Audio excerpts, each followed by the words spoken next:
come to that time and we're going to get our seminar started here. So good evening and welcome. My name is Caleb Schaller. I'm one of the pastors serving at Asylum Lutheran Church at school. We are actually located pretty close to here, just west of here, near the intersection of Business 53 and the North Crossing. We're the church with the big blue roof. We're very glad to be sponsoring tonight's seminar addressing depression and anxiety. Our first speaker, Dean Marzofka, holds a master's degree in marriage and family therapy. He is a Wisconsin licensed independent clinical and social worker with over 25 years of practical experience. Our second speaker, Mark Tiefel, is a graduate of Emmanuel Lutheran Seminary, and he also holds a master's degree in professional counseling and is a licensed professional counselor in training in the state of Wisconsin. He currently works as a pastor, serving a congregation in Middleton. You can find more information about our speakers in the program for tonight. What we're going to do is we're going to give them about an hour to tell us the things they would like to tell us about, and then we'll take about a 10-minute break, and we will return for a question and answer session, which will last about 30 minutes. And then after that, we'll close the question and answer session. If you'd like to ask further questions of our speakers, they'll be available after that. If you do have a question for that question and answer session, just write it down on the form that was provided with the program. And at the break, we'll go around and we'll collect those so the speakers can try to answer your questions. There are bathrooms located behind me in the hallway. To my right, there is tables with coffee and other drinks and snacks. Help yourself at any time. Over here on this side, to the left, there are a number of tables. This first table's got free materials on the topic for tonight and some other topics. The second table has some things for sale on these topics.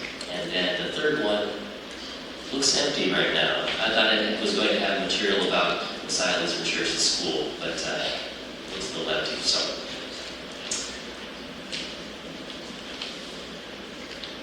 also, if you would like a free DVD about this presentation, there's a sign-up sheet located in the entryway in there at the registration table, so you can sign up for that.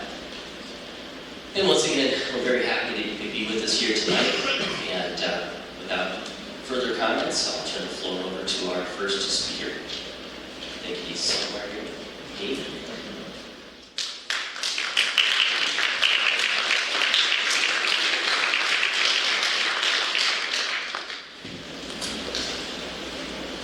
Hi, my name is Dean Marzofka.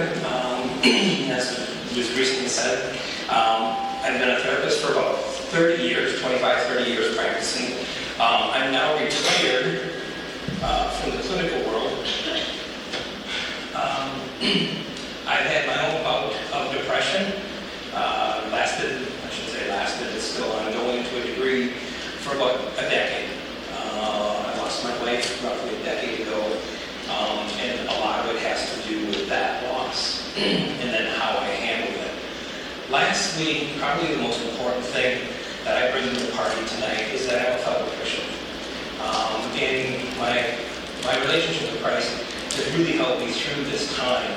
And as I go through my presentation, I'll kind of refer back to that. I'm going to refer a little bit to my own walk with Christ and the effects of my situation with depression. I'm not going to speak to anybody else's, and I'm not going to speak in generalities like you should. You won't hear a lot of that. So with that in mind, I want to go to my cautionary note here, which I typically give. Okay, so depression and anxiety have an interesting effect on a person who has that. And one of the things that it does is it causes a great deal of pain. And the reason why it's so important to acknowledge this pain is because when we engage other people, they don't know that we're in pain. People can't. When I was depressed, people didn't know that I was depressed. I did everything. I used a ton of energy to put a smile on my face. I'm not sure why I did that, but that's what I did. And there were moments where the smile was pretty genuine, but it was just a moment. And then, the person was gone, or I left the area, or whatever it was, and the depression was right back. And we're talking, this is like in minutes.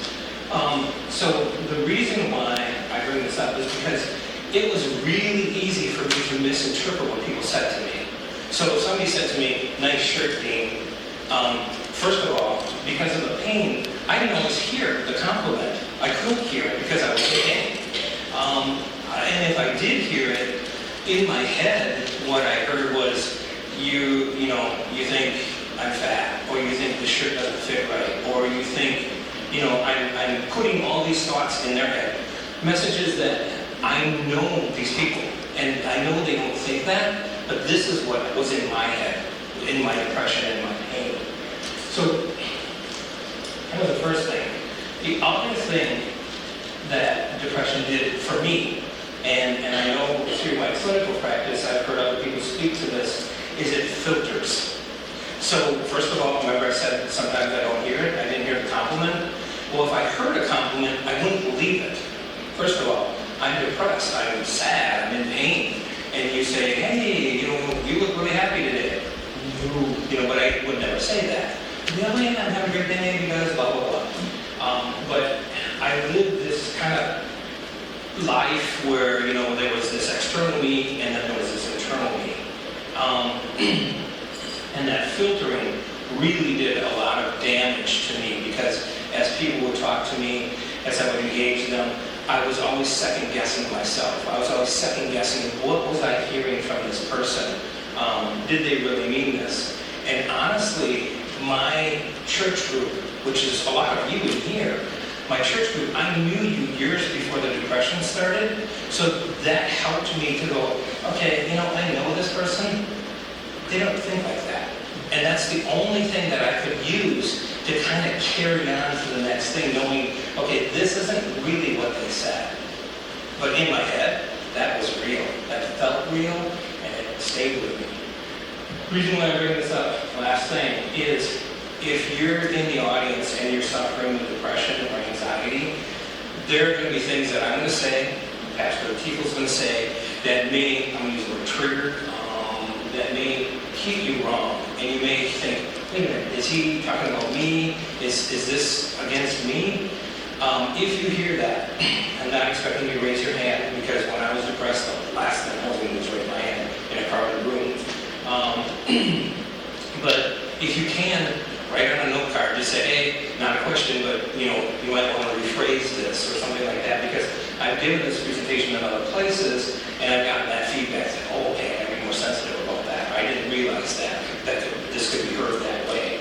So if you hear something like that, please let both of us know. Let either one of us know, but let us know, because that helps us in the future, and it does help me to understand better what's going on. Okay, so let's see. Tonight I want to cover Genesis 2:18, and Genesis 2:18 is basically God looked at His creation, looked at man, and He said, "It's not good for man to be alone." And I'm going to spend a lot of time talking about isolation and loneliness, because one of the things the research is finding is that loneliness is key to continuing and progressing the disease of depression. Okay, so I'll define depression and isolation, anxiety, and what's the pain saying to us, the causes, and what are the changes, and then the solutions in the end. Again, I have 30 minutes, so I am taking a lot of information and I am crushing it down into 30 minutes. So, God's design specifications for the human being. You got to keep in mind, when God said this, everything before then, it is good. It is good. And right now I'm stealing from sorry. Because we were just talking about this. Everything before this, God said it was good. This is the first instance in which God identifies it's not good. And He's calling this out. He's made a perfect place, and He's calling this out. It's not good for man to be alone. I will make a helper suitable for him. We could get into a whole conversation on helper. I'm not going to do that tonight. Let's first mention a bad thing, of a bad thing, which makes it pretty important. And there we go. So God thought it was so important that we're not alone, that He literally created the other half of humanity. That's how important it is that we do not isolate. If you look around the room, half of us here, God created for the other half. Not sure how that goes. But anyway, what is depression? First thing, I use the bold, I use the underlying italics. I want everybody to get this more often than not. Okay?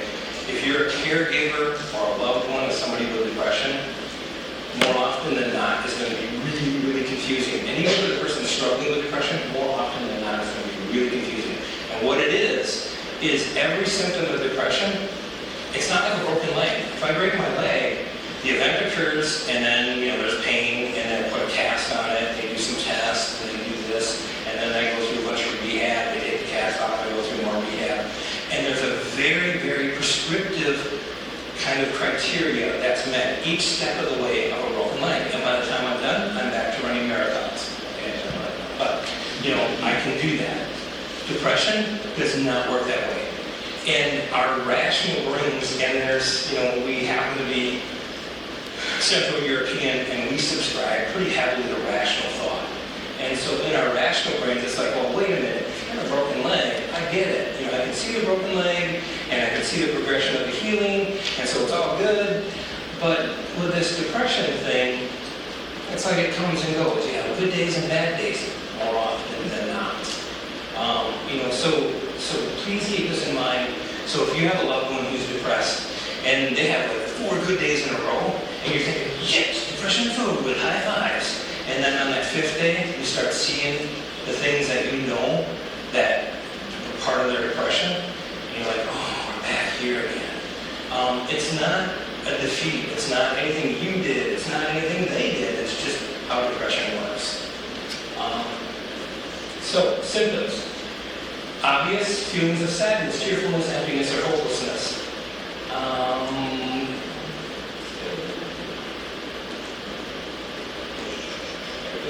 Angry outbursts, irritability, or frustration even over small matters.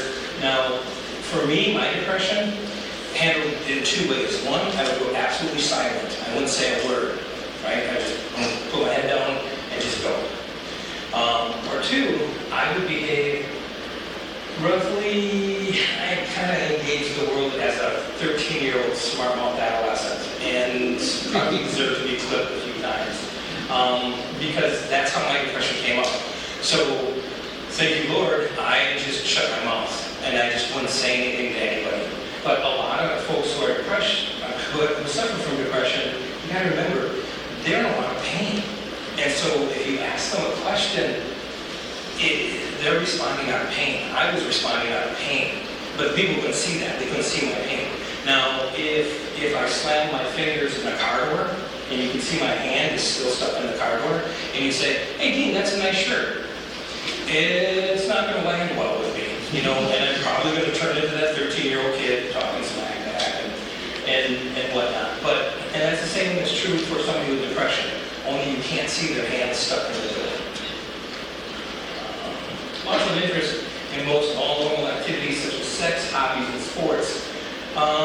For me, I took pictures all the time. I had a gigabyte, and this is nothing now, but I had a gigabyte of pictures before they had gigabyte hard drives. I was always taking pictures.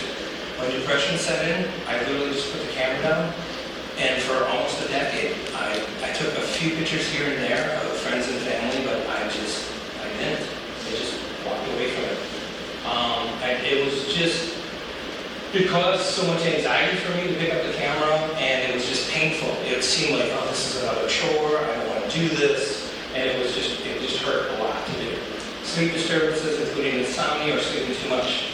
My depression took the form of insomnia, 4 hours a night. I could get by 4 hours a night. It was amazing the stuff I could get done, 4 hours of sleep. I wasn't real cogent, that's a whole different issue, but 4 hours of sleep for me. A lot of people are just the opposite. 15 hours of sleep a day, not enough. So everybody's a little bit different, and no,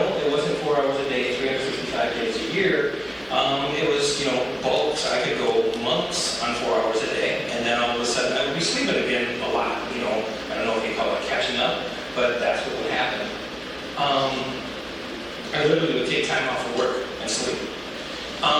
Reduced appetite, weight loss, or increased cravings for food and weight gain. I'm going to let you be the therapist here and take a look at me and figure out which one I have. So go ahead. With your test again. Slow thinking, speaking of body movements. I had this in certain areas, typically where there was a lot of emotion involved. If there was a lot of, if not even anger, but just, a lot of closeness, like my kids would want hugs and stuff like that. That was really hard for me at times. And it wasn't like I said, no, I don't want a hug, but it took a lot of energy to do that. And they would even comment on Dad, I'm not trying to kill you or anything, give me a hug. So it slowed down, for me, it slowed my emotions down a lot. Let's see here. Okay, feelings of worthlessness, guilt, fixating on past failures or self-blame. This is the one that really slipped my feet. I'm not going to go into a lot of detail on it for a bunch of reasons, but I will say this. Here's the prayer that I was praying. So my wife was dying, and I prayed, give me strength, give me wisdom, give me love. And to all of us, that sounds like, hey, that's a good prayer. Do that, do that, do that. Here's the problem with that prayer. Give me, give me, give me. Should have never, ever done that. Should have been, way too heavy word. So, it was just too heavy for me to carry, but I thought I could. And the damage that caused, I still carry with me today. I just saw it when I got very emotional. Still something I'm working on. Trouble thinking, concentrating, making decisions, remembering things.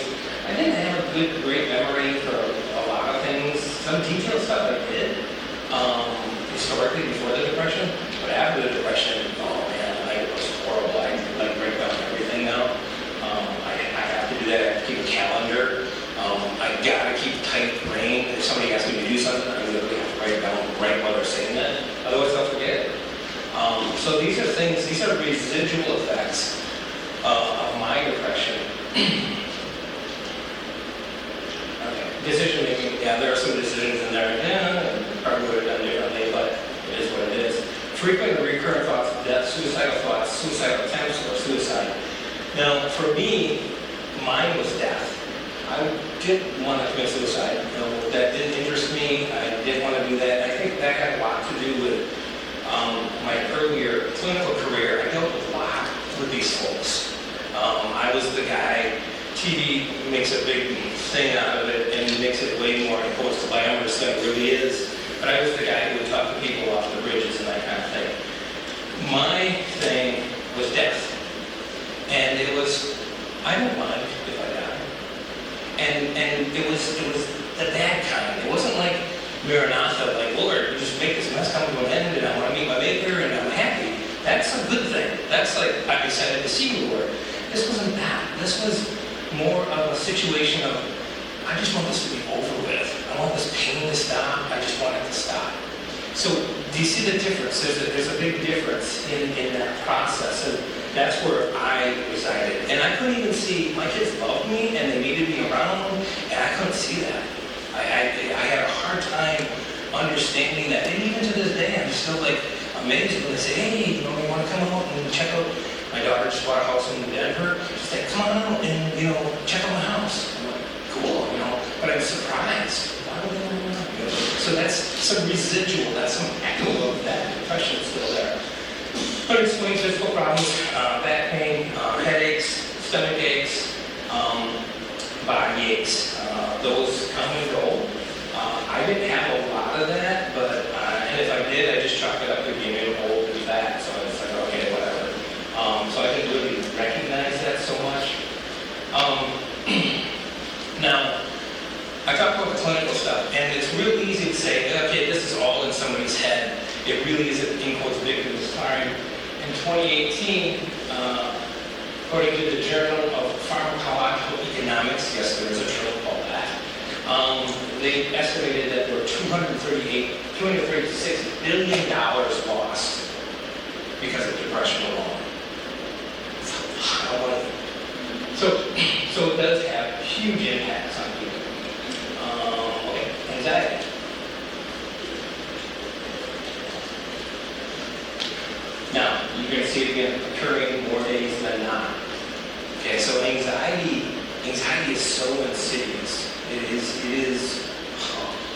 of the two, anxiety is just, I don't know, it's just evil. It doesn't respond real well to pharmacological interventions that are not addictive. It responds very well to benzodiazepines and those types of products, which are extremely addictive. And in short term, anxiety it's pretty easy to see. Restlessness, feeling keyed up or on edge. I'm just going to flip through these real quick.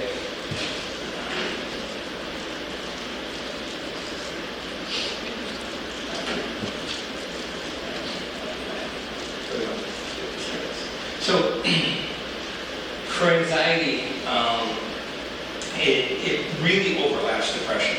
And one of the interesting pieces about anxiety is you can have folks that are anxious and not depressed, and you can have folks that are depressed and not anxious. It's very rare, or it's a rare situation where the depression exists alone. So it's a single diagnosis. Usually it's a comorbid thing. That's what clinicians call it. Comorbid condition. And so you have anxiety and depression occurring at the same time.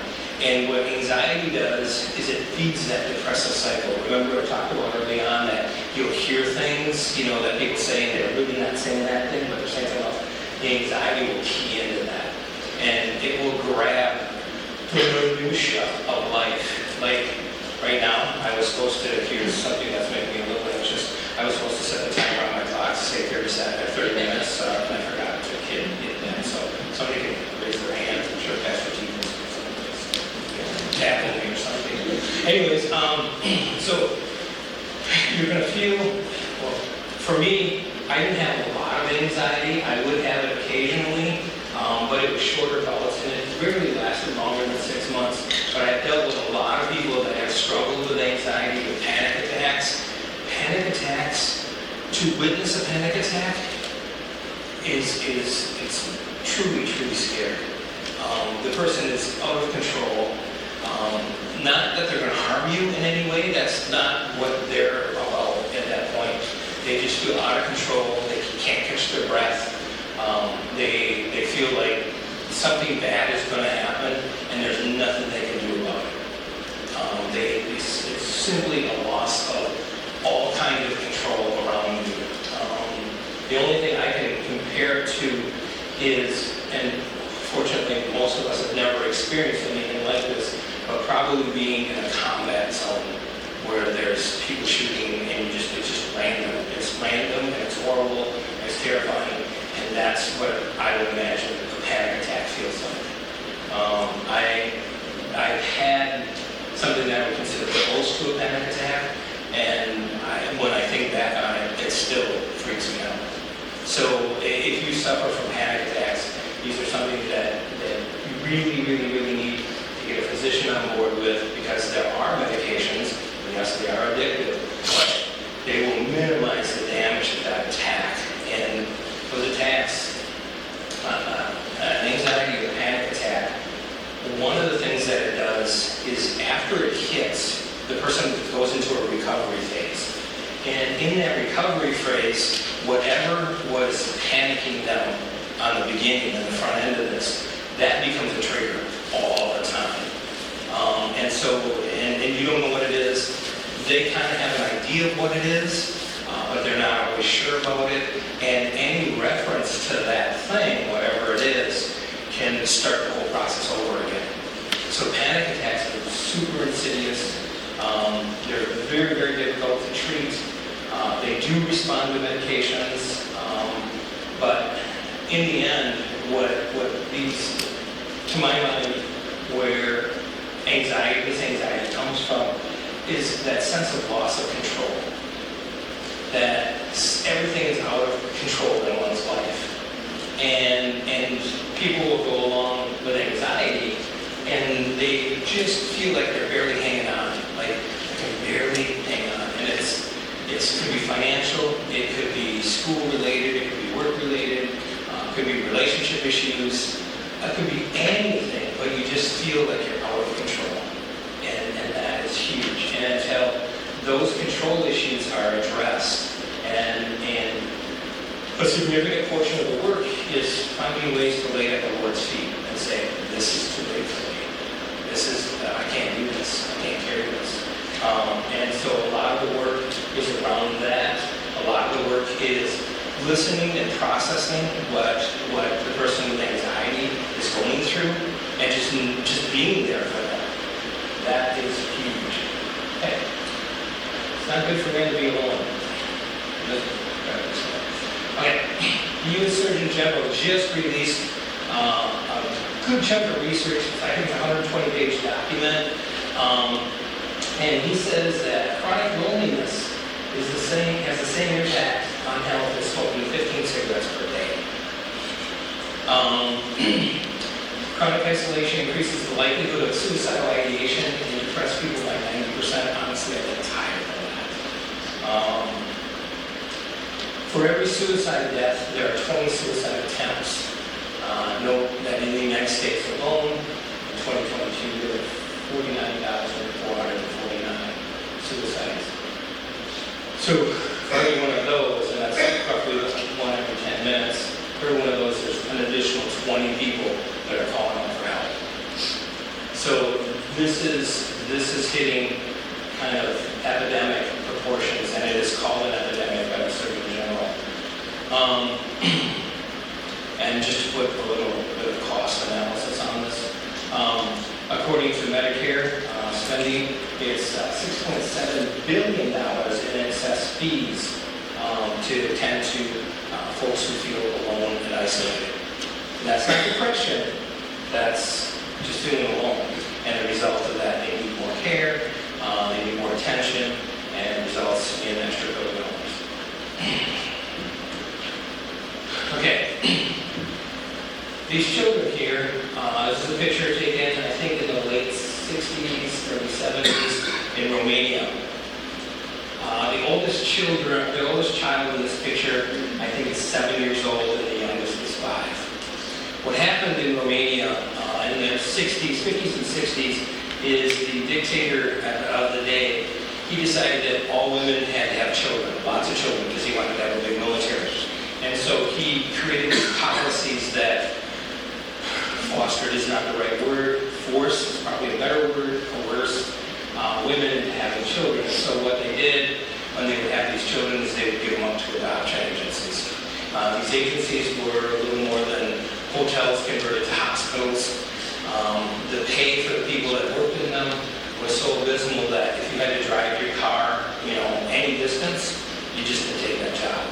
So your labor pool was anybody that lived within walking distance of that particular facility, and let's come and go. The high turnover rate. These children, there's a video, and I didn't put it on here because it's so disturbing. The image itself is disturbing. So there's a video that showed these children pulled out of their cribs, set on a table. Well, I shouldn't say pulled out of their cribs. They were pulled out of a cart, kind of like a library cart. And they were pulled up and they were set on a table. This first person would come through and do that. There would be a person pulling the cart. The second person would move the child on this long table. Third person would come through and unswaddle them. Fourth person would come through, wipe. Fifth person would come through, put a diaper back on, and fifth person would come through and swaddle them. Sixth person would come through, put them back under the cart, and that was the extent of the attention and the human contact they got for the day. This was done in the morning and done in the evening. Many of the children did survive their time in these orphanages. And the reason why this is so important to bring out is this is a form of isolation. Extreme neglect, just off the scales of neglect. But this is a form of isolation, and this is the impact of it. Obviously, there were food issues that were impacting them, and so there's a ton of brain development issues that impacted these kids. But the fact that these kids could not connect with a human being was huge. In my childhood, this is back in the day when, and this would be 1970s, my parents took in foster children, and we had a very unique relationship with our local physician, Dr. Leland Mango, who was an amazing doctor. He actually made house calls. He would come to your house, and he would have his bag, and I got my first stitches from him in my kitchen. That was that doctor back in the day. Loved that man. Anyways, he got word from the local human services agency that there were 2 children that were suffering from, at the time it was called deprivation dwarfism. And that was basically these children were having a home someplace, and they weren't fed, they weren't held. When we got them, they were 2 years old, but they fit in a shoebox. They were that small. They basically said, we want to turn your house, a room in your house, into an ICU because we don't think these kids are going to make it. And we want them to have a family because that's the only chance they're going to have is if they have family around them. So my family, my mom and dad decided, hey, it's a good idea, let's do this. I have some mixed feelings about that, but that's another issue. So we brought these kids into the house. They didn't make it. They died. But they died because of the neglect. Supposedly they were fed. They got food. But it's failure to thrive. That's one of the things that's called now, failure to thrive. So these are true impacts of isolation. I'm going to go through and just kick these through really quick. They followed the children that survived for many, many years. They're still part of a study that's going on. They're now in their 50s and on up. And they all have social and emotional defects, cognitive impairments, behavioral issues, brain development operations, psychological dysregulation, lifelong challenges, and the risk of psychiatric disorders are all just through the roof for these kids and more than adults. But, psychological, physiological dysregulation, we're talking even the hormones in their bodies don't work right. They're not received in the areas that they're supposed to be received in. It would just be a nightmare for an endocrinologist to take a look at one of these kids. Their brains are not fully developed and never will. And so there's all sorts of problems that these people are just going to live their entire life with. And again, it's just due to isolation, neglect. The potential for recovery, no, they won't recover. I don't know what their best life looks like. Solitary confinement, I know a lot about this one because, I work with these folks a lot. Sometimes I was responsible for saying this person needed to be in solitary confinement. Now, I'm going to say this real quick, just kind of feel a little self-defended here. When I would make that call, the person was typically actively suicidal. The only time I would say solitary confinement is if we call it an altered state. So they were either high or drunk and they were actively suicidal. So those folks needed to be isolated from the rest of the population and they needed to be contained in such a way that they didn't hurt themselves. I never condone, and I still don't today, condone the use of solitary confinement as a consequence or punishment. It's not called solitary confinement anymore, it's called SHU, Special Housing Unit. That picture right there, no, I don't know that person, but I know that structure there. And people in solitary confinement, they would have these doors, and they come out into the hallway a little bit, and there's nothing in a room for solitary confinement. I don't think I partition in here anymore. But what these inmates would do is they literally would lay on the floor and just wait for somebody to walk by. They just needed to see another human being. And if you stopped and said hi to them, depending on how long they've been in there, your reaction would be very emotional. It could be very negative and dangerous, or it could be just falling apart like somebody said hi to you. It was just to be recognized as a human being was huge, and the power that had. These are the people that I dealt with that were in solitary confinement. Some of these guys were in solitary confinement for years. They would get out. Well, first they'd go in, and let's say they got put in because they struck out at a dark, bad idea, bad thing. They would do this. They'd be put in solitary confinement. Well, now they're in there, and psychologically they begin to break down even further. Impulse control was non-existent to begin with.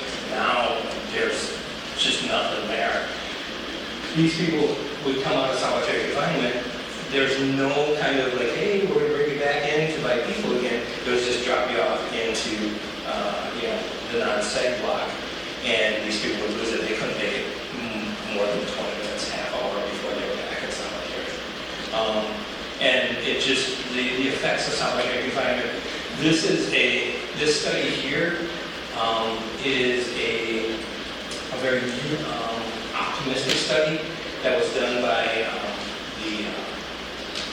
what is it called? It's the jail folks. They have a consortium.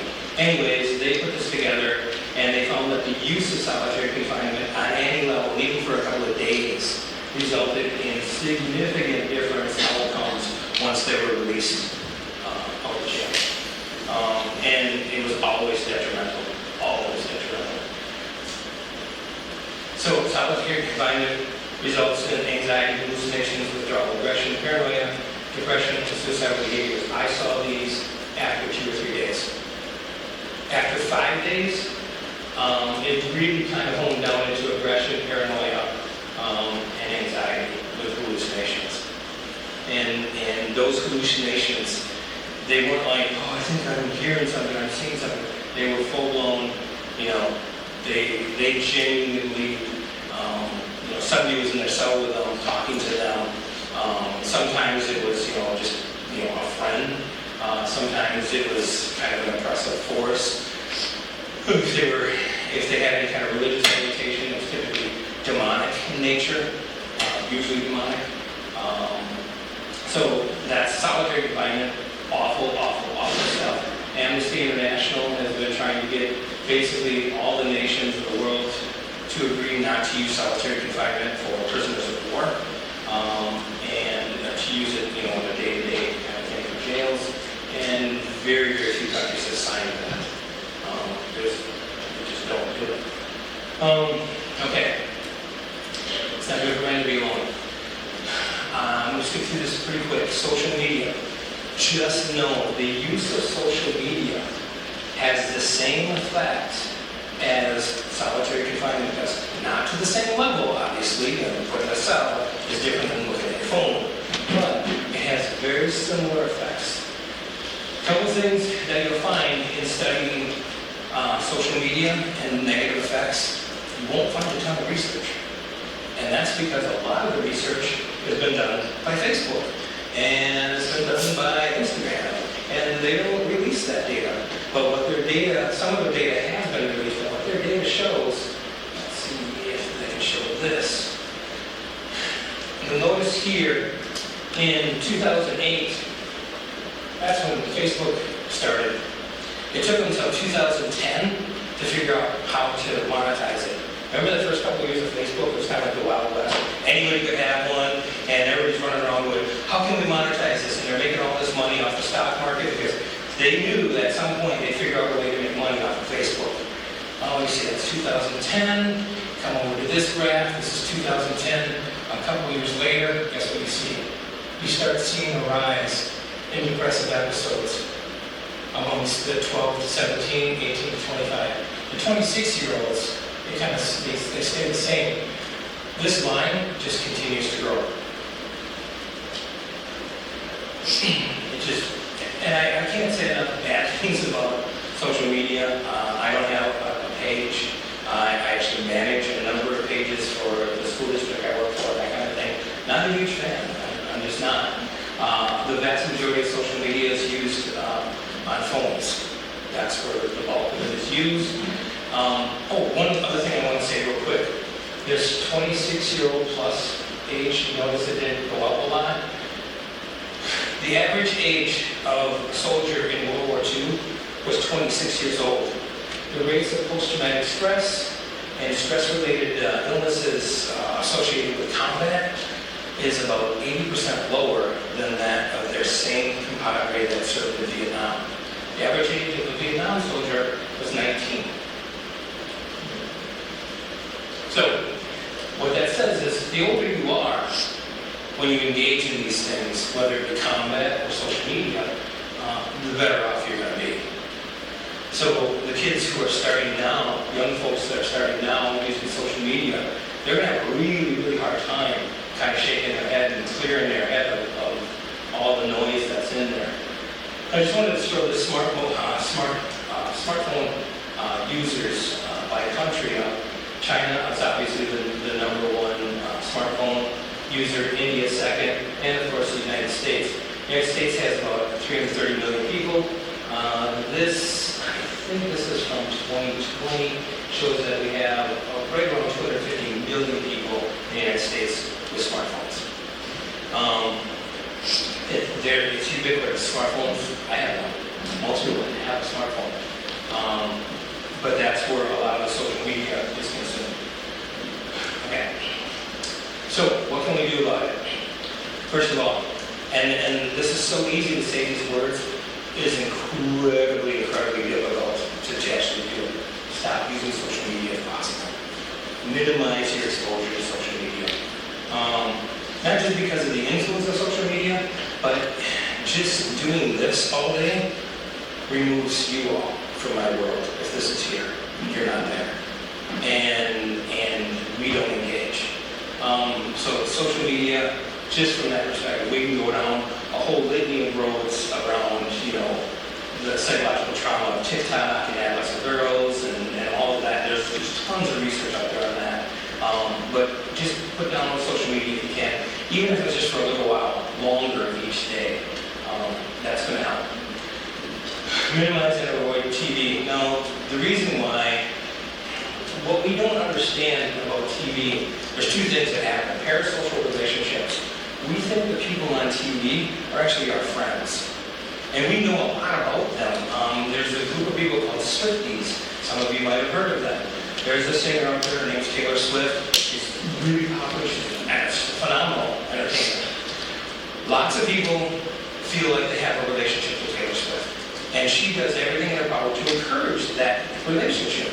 But the problem is when they come up and go, Taylor, let's go to Starbucks and get coffee. She looks at them, she doesn't know them.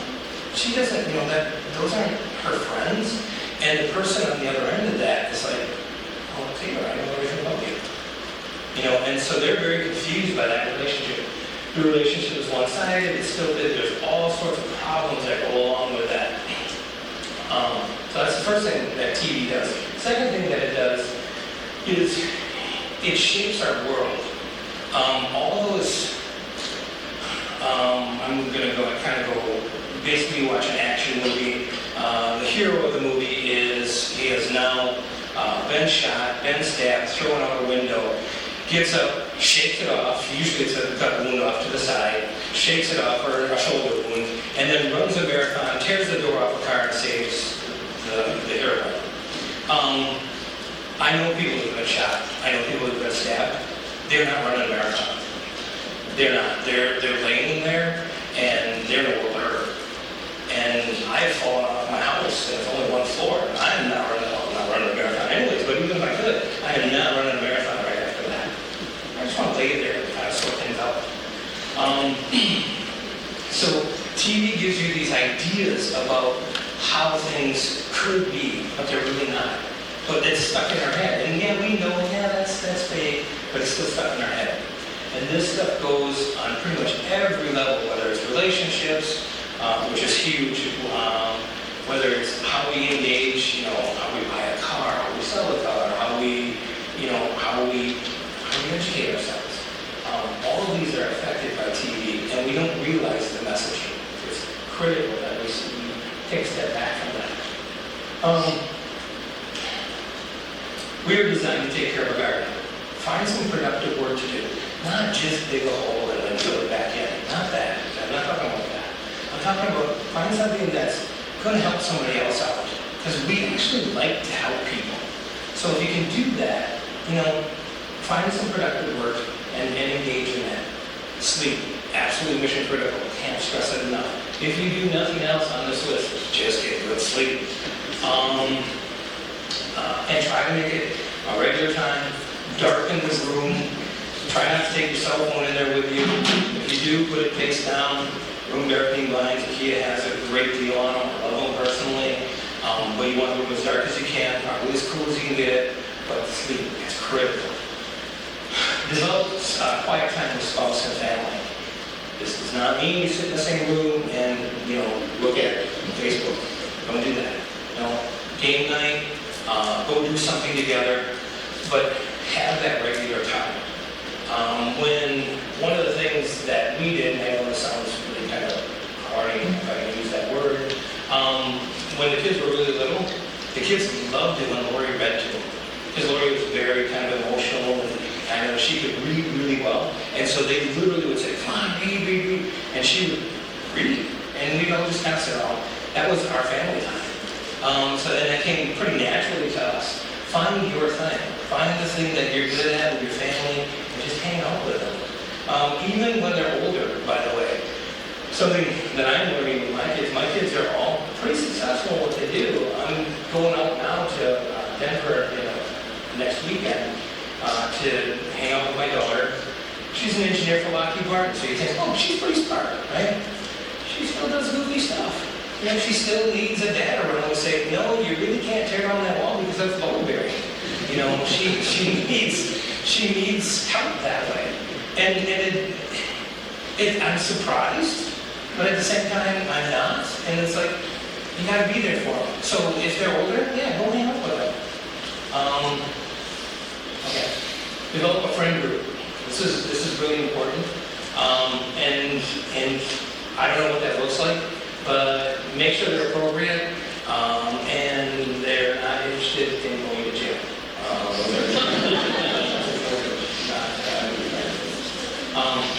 Okay, so some of you here are from Central or Northern Europe, your ancestry is, and I don't know what it is about the Scandinavians, and I don't mean that in a disrespectful way, but they have done a ton of research on this. Walks in the woods. There's a bunch of research that shows that this actually is really helpful. And I'm surprised because I've done it. It's like, yeah, it kind of is nice, but I don't know why. I have no clue why. And the research doesn't show why. It just says that it does work. So if you have a park nearby, if you have a great, walkway, that doesn't mean, on the sidewalk next to the street, but, there's some beautiful parks like right down here. It's amazing. Go for some walks. Volunteer someplace. Huge. If you can give, even in your depression, this is one of the things that I learned. If you can volunteer someplace and just give a few hours a week, not a lot, but just enough to make it important, that's a huge thing. That will help you in your depression. It's really hard to start though. Really, really, really hard to start. Let's see. Minimize your time with people who make you feel anxious. There are people in the world, they're good people, right? They're perfectly good people, but they make you feel anxious. Okay, I'm getting way up. I think I have one more thing here. So minimize your time with those folks. Eat healthy. Get sunlight. There's a ton of interesting research on vitamin D that's just coming out. I am not like it's a conspiracy theory on it, but there is a bunch of stuff out there on vitamin D. Makes it very interesting and how it reacts with folks with depression.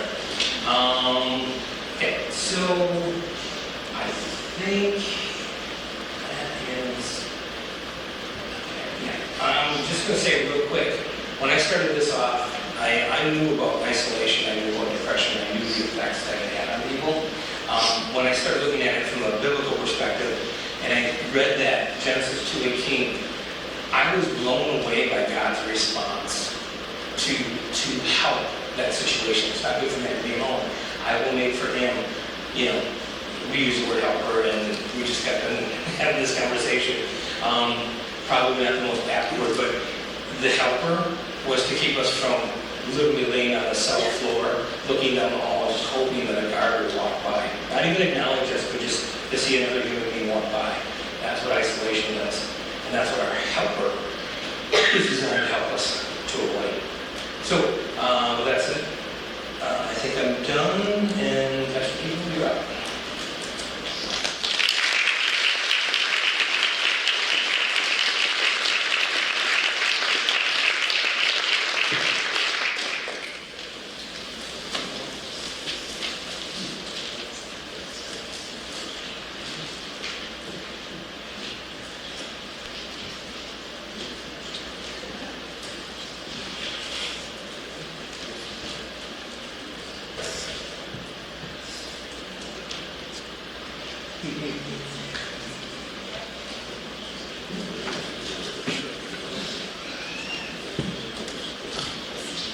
I don't sleep anyway.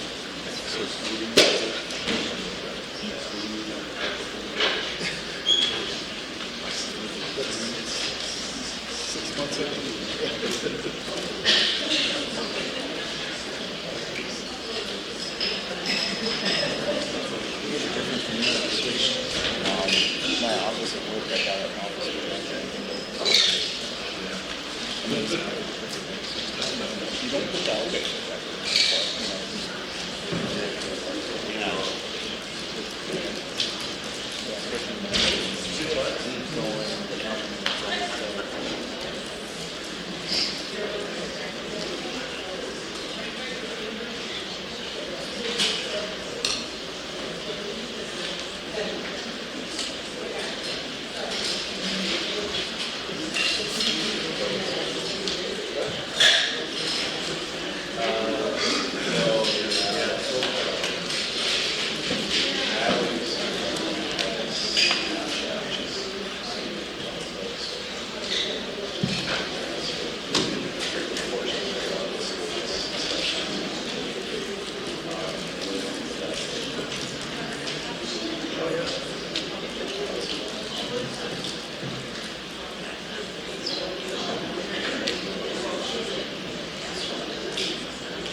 Okay. Hopefully you can hear me okay. Thank you for allowing me to speak to you this evening. And I'm going to try to follow up on Dean's presentation, kind of build off of what he talked about, specifically with that idea of isolation. And sort of bring in some of the Christian concepts as well, and where we approach this from a biblical perspective. And when we think about approaching it from a biblical perspective, not just citing Bible passages that talk about this topic, but the question to really consider, I think, is how do we as Christians and as the church today address this topic? And I think, in my opinion, I think there's a lot of work that we can do as a church and a lot of sort of catch-up that we need to do from a Christian perspective when it comes to depression and anxiety. So, as Dee mentioned, he kind of went through some of the symptoms of depression. I'm not going to repeat everything he said here.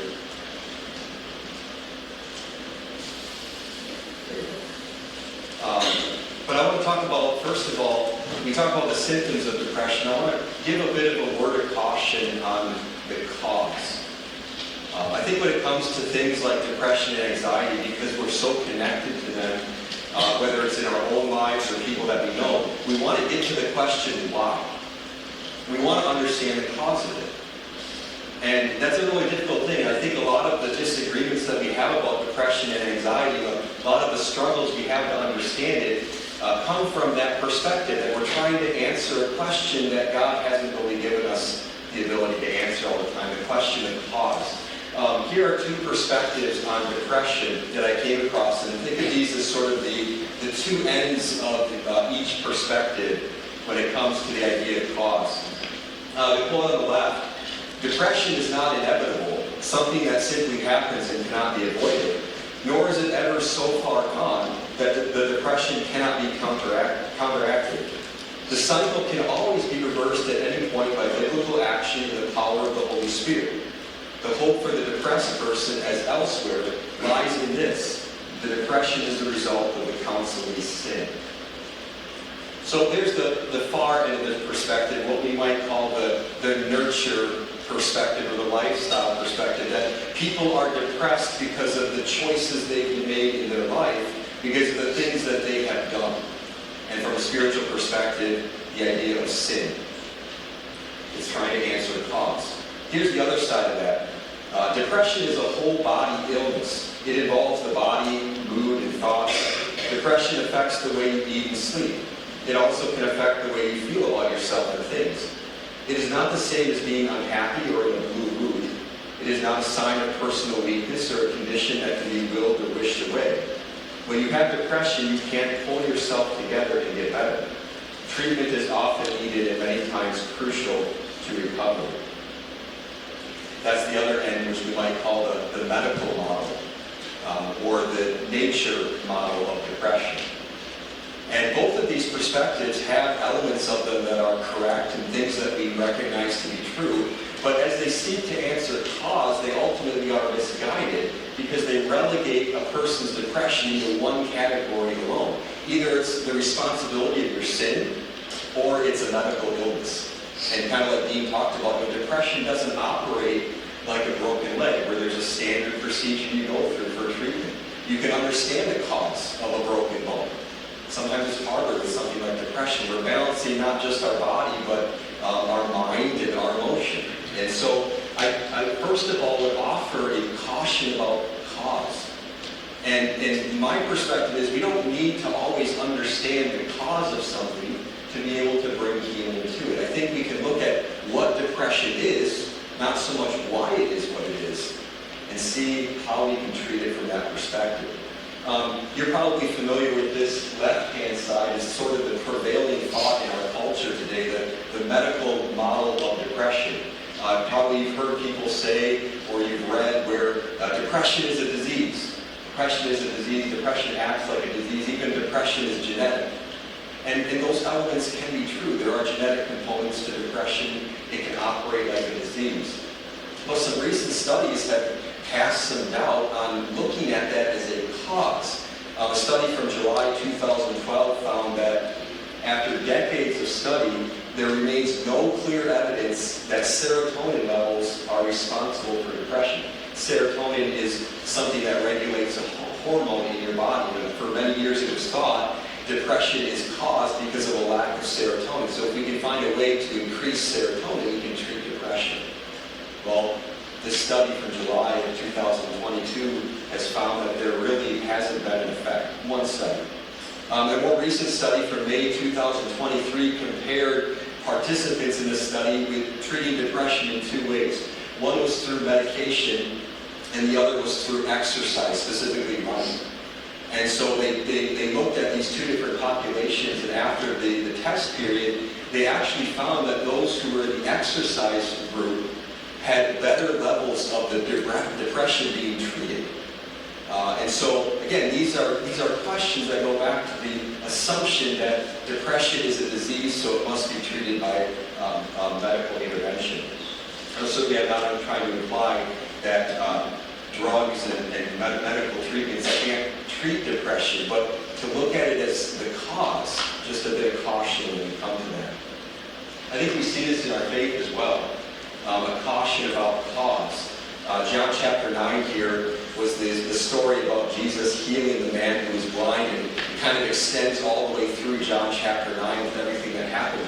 But at the very beginning, when the first encounter happened between Jesus and his disciples, the disciples immediately want to know about cause. Why was it that this man was born blind? Was it some sin that he committed or some sin that his parents committed?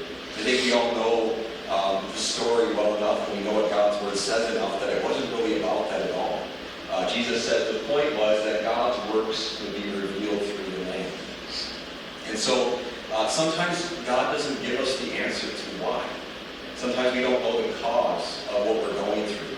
And if we approach depression and anxiety and think, I gotta know why, I gotta know the cause, I gotta be able to figure it out, I gotta be able to understand it and control it, we're gonna create more problems for ourselves. A Christian perspective on depression. This comes from a book you might be familiar with. It's called I Trust When Dark My Road. It's written by a pastor named Todd Peppercorn. And he basically struggled with depression for so many years. It basically ran him out of the ministry. It threatened his family, his marriage, basically everything that was important in his life. And he, at the end of it all, he did find a way to treat it. But he wrote about his perspective there. And he said, for the Christian, depression hits them at the very core of being. Can God really be doing this to me? Does he care at all? Why does he hate me so much? Am I worse than all the other sinners somehow that I deserve this? Because depression is an extreme turning inward upon the self, it is a fertile ground for Satan to plant his chaff of doubt and despair. He uses the fact that you have no energy, that you are trapped in the labyrinth of your own mind, to draw you away from the very things you need the most, as a suffering sinner. One of the things that helped Pastor Peppercorn so much was to stop worrying about why God let this depression affect his life, and to just look at what it was and what it was doing, and to be able to take a step back and treat what it was. And usually the answers and the advice and the suggestions he got from fellow Christians that focused on why ended up spiraling him even deeper into his depression. So, looking at depression a little bit more from a bigger picture perspective, again, Dean talked about some of the specific symptoms you will encounter with depression. This model, I think, is helpful of balancing the nature versus nurture aspect of depression, which I mentioned before. And what this model tries to do is kind of show there's a balance between nature and nurture when we talk about cause. Basically, with depression, there's these four major categories along this continuum. And typically, things, when we look at cause or we look at the origin of something, they're going to look at the genetics, they're going to look at the biology, basically the makeup of our bodies, and start from there. And you get down to the phenotype, which is basically what we observe as the symptoms. But notice how, in this model, it isn't necessarily a straight linear projection, but these arrows indicate each of these things plays off of the other. So there might be an area where you can recognize the start or potentially in one particular situation a cause that has led to a depressed feeling, but there are multiple factors that play off of that as you go along. And sometimes you backtrack, as Dean mentioned in his presentation. Some days you feel like you're making a lot of progress, other days you feel like you're taking 10 steps back. It's because these factors are playing off of one another. And if you spend all of your time trying to figure out why, and trying to isolate an absolute cause that has led you to this point, you're not going to get to treatment from that point. Here's some areas specifically in environment and specifically in triggers that can affect depression in this way. And basically this model tries to keep it flexible and tries to keep your perspective broad and not try to narrow it down into any one of these categories, but recognize that depression works from a variety of different angles and factors. Let's shift our focus for a moment to anxiety. Dean again talked about anxiety and some of the depressions, and there's a lot of overlap between depression and anxiety. A study from 2015 found that 45% of people who had a major depressive disorder also had an anxiety disorder that went with it. And I think culturally, when we hear the words depression and anxiety, we typically maybe lump those two together. We kind of associate them into the same category. And there is a lot of crossover in symptom, but the way that depression and anxiety operate can be different as well. We want to recognize some of those differences. Here's two different graphs that can show some of the different symptoms. Here on the left, you've got physical symptoms of depression and anxiety and mental symptoms of depression and anxiety. And you notice there's definitely shared characteristics. But typically with depression, when it really starts to become embedded in a person, you start to see this loss of emotion and feeling. This idea of numbness, sort of this cloud hanging over a person's life. And when depression becomes really crippling, it becomes sort of paralyzing to the individual, where it even hijacks their ability to recognize what's going on. With anxiety, what makes anxiety particularly different from depression is you usually have an overabundance of emotion and feeling going on. It's usually supercharging the person's life, and like you mentioned, leading to things like panic attacks, where these emotions, they boil up and then there's finally a moment where they burst out. Think of it, one illustration I like to use is like an electrical current. Depression operates a little bit more like the electrical box at your house that doesn't have any power going to it, or maybe it's sporadic, maybe there's a bit of a disconnect, where some days you get the power, some days you get nothing, but when it really gets a grip, there's no circuit there. You're not getting any flow. Anxiety would be more like the electrical circuit that is so charged that it trips the breaker. And in both situations, you end up in the same category, you end up with the same result. You end up with this loss of balance between your emotions and your cognitions, and that's what leads to this feeling hopelessness and being lost and despair. But depression and anxiety kind of arrive there in different ways. As another statistic to share with you, anxiety disorders are the most common mental health disorder in the world today. It's estimated in the United States that 40 million people suffer from anxiety disorders in some way. The rates for depression are around 16 million people, so very significant still, but anxiety is oftentimes at the top of that list.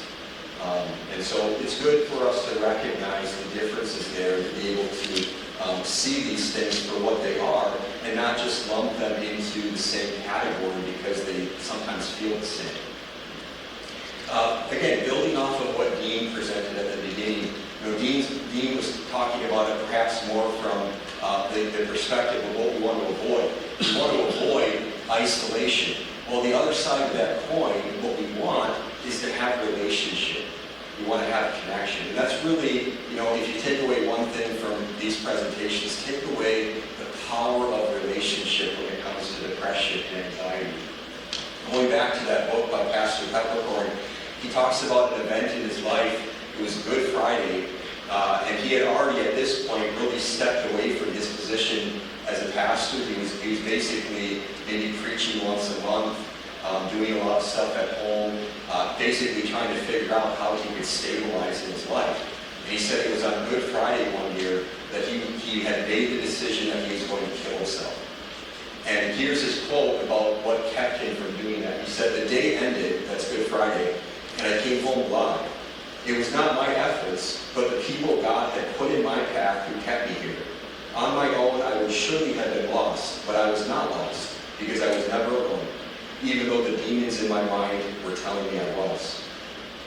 So what he's talking about there is particularly one friend that recognized this and stayed with him the rest of the day. But he also came to the realization that, yes, God puts relationships in our lives to help us in these areas, but the most important relationship is the one we have with God, too.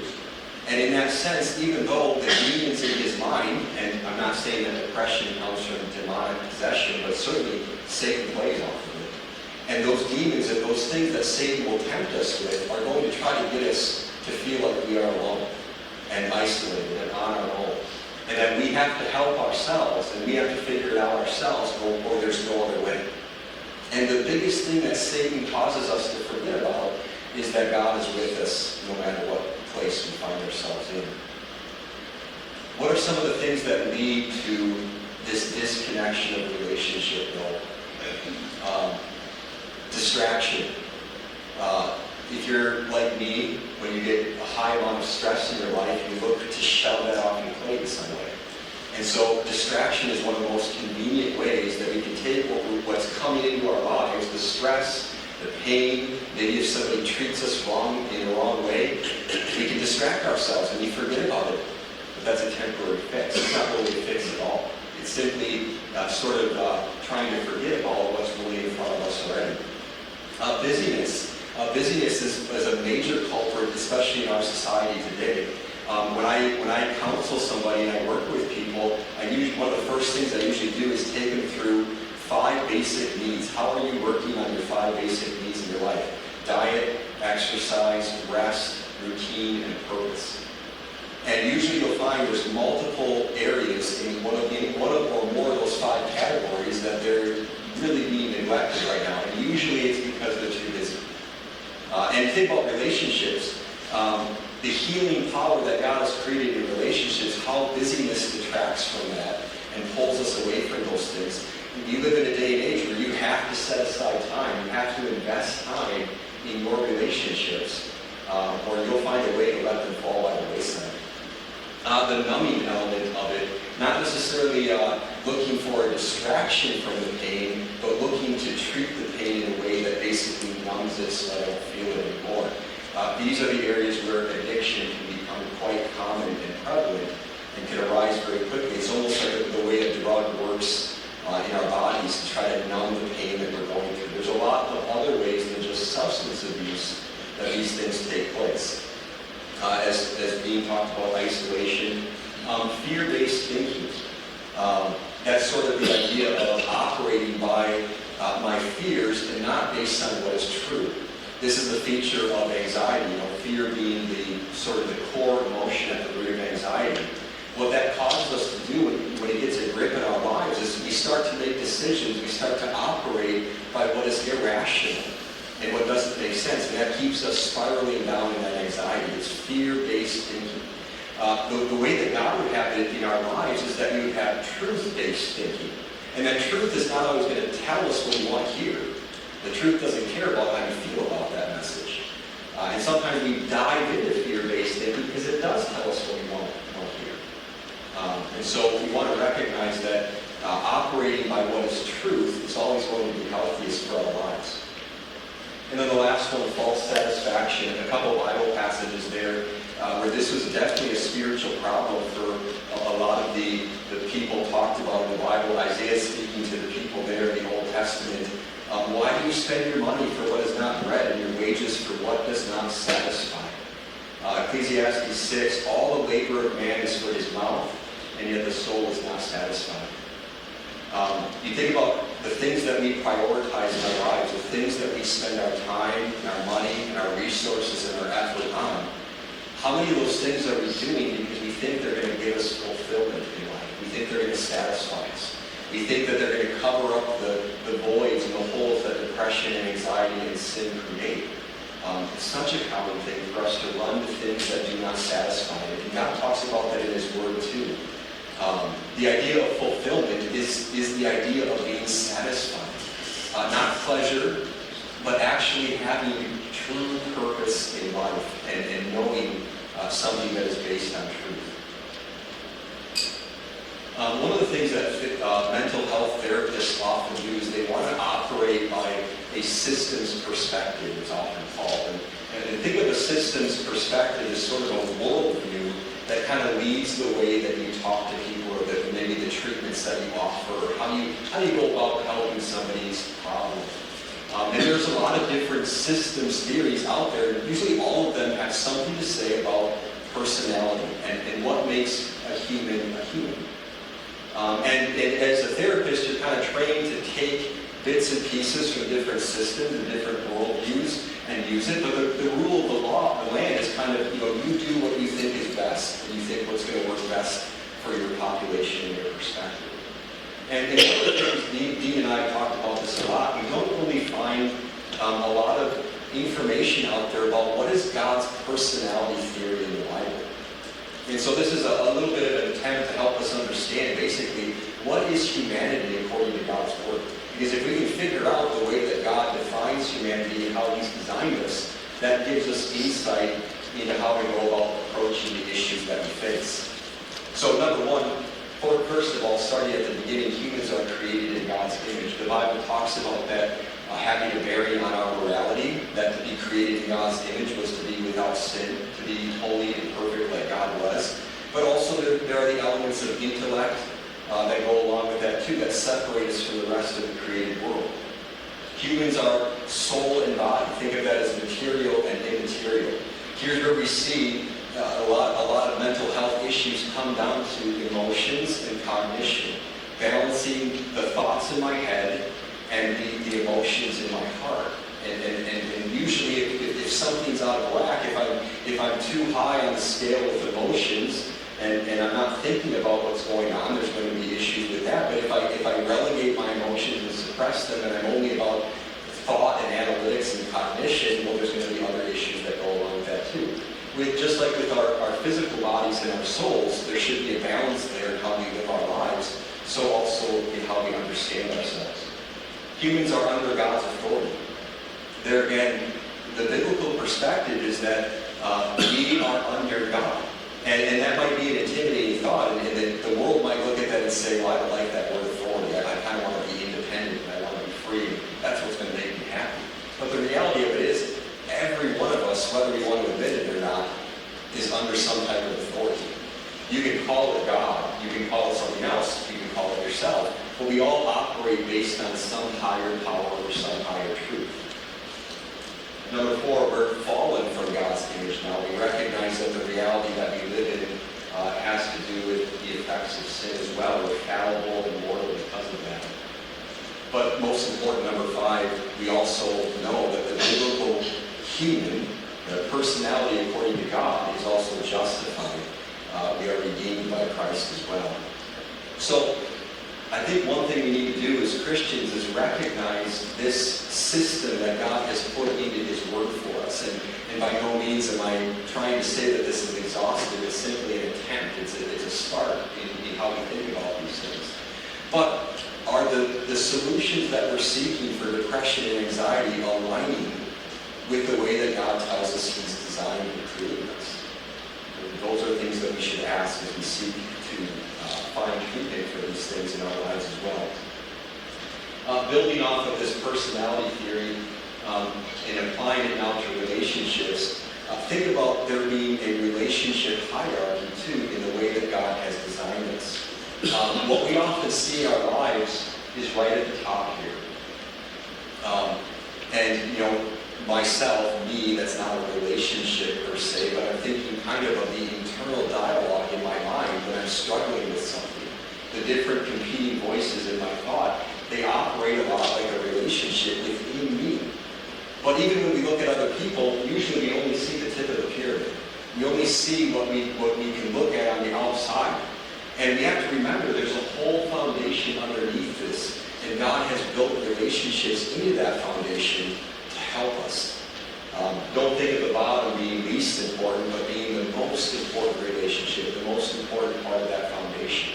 And if we have cracks or disconnect or discord in any of these areas, it's going to affect the top as well.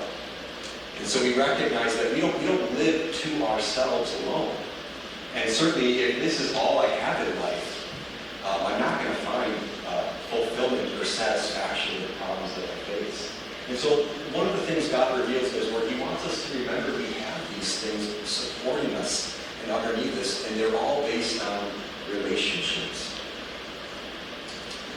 So looking into the Bible now, some of the examples that God gives about the power of relationships.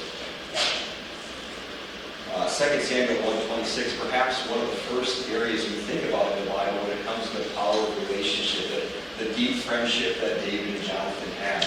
And you probably recognize from some of the Psalms that David wrote, a lot of times he writes as someone who struggles with mental, spiritual health. Somebody who has the signs and the indicators of maybe having depression. And think of how important his relationship and friendship with Jonathan was, and when he expressed it in this way, the value that God gave through that relationship. Proverbs tells us a friend loves at all times, and a brother is born for a time of trouble. God shows us the power of relationship. 1 Corinthians 12, the Apostle Paul talks about maybe the spiritual side of relationship, likening our fellow Christians, the church, to the body of Christ. Have you thought about that image in terms of mental health? There's certainly something to be said there. James 2 is always one that has fascinated me, where Abraham is called God's friend, the friend of God, because of what the grace and the love that God showed him. But God wants us to see Him in that light, just as Abraham did as well, to see Him as our friend, to see a relationship there as well that we can lose.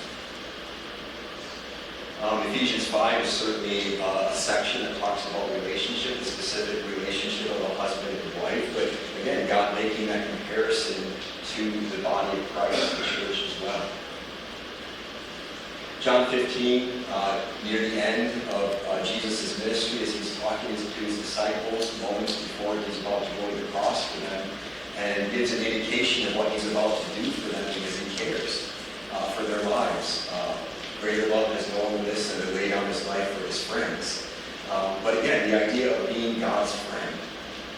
There's power in relationship. And it's not just the people that God has put into our lives, but it's God Himself as well. Thinking of faith as a relationship. He wants us to see that in His Word. He wants us to take that and use that in our lives. And just like Dean said, isolation being a problem in these areas, we see a solution, we see treatment according to God's design when it comes to relationships as well. Maybe an easy way to think about that is think about the first, second, and third articles in the Apostles' Creed. The first article dealing with God as Creator. Think about that in terms of relationship. God has designed you God has given you an identity. So many people today struggle with mental health issues because they don't know what identity they have. They're looking for that in life. They're looking at how do I understand myself? How do I relate to others? God tells us that in His Word. We're designed in His image. He's given us that identity. The second article, redemption through Christ. We're redeemed. But, it's an oversimplification to say that depression is because of sin, but we know that sin is at the root of all the suffering that we experience. Sin is ultimately the one obstacle that we definitely cannot overcome on our own. God has done that for us. And then the third article, the Holy Spirit, He gives us purpose in life. That's one of the things that I think we have to recognize that we need. We need purpose. We need something to be doing. Think of that as a goal in life, something to be working for. We need that for healthy functioning. So it's not just the Bible that backs up the power of relationship. You also see it in certain studies as well. Perhaps you've heard about adverse childhood experiences, that are called ACEs. And this is a more recent study that came out, but it was incredibly comprehensive. It was conducted between 1995 and 1997. It had over 17,000 participants in this study. So a lot of data there to really support this. And the conclusions that came away with this is they predominantly looked at 10 areas in a person's childhood. You maybe can't read that here, but 3 categories of abuse, neglect, and dysfunction. And there's 10 categories within those 3 areas. And basically the assessment is incredibly simple. They take one question for each of these areas and they say that from the age of 0 to 18, do you remember any of this happening in your life? Were you physically abused? Were you emotionally abused? And look down here, divorce alone is one adverse childhood experience, that alone. And looked at that data and compared it to the mental health outcomes that they saw in those individuals. Here's some of the facts that they found in this study. 5 of the top 10 leading causes of death were connected to adverse childhood experiences. An adverse childhood experience score of 4 or higher, so if you have 4 of these things or higher, you're 3 times more likely to also have depression. They also found out that if they could prevent adverse childhood experiences from happening, it would cut depression in the United States by 44%. That's 21 million people if they could cut down adverse childhood experiences.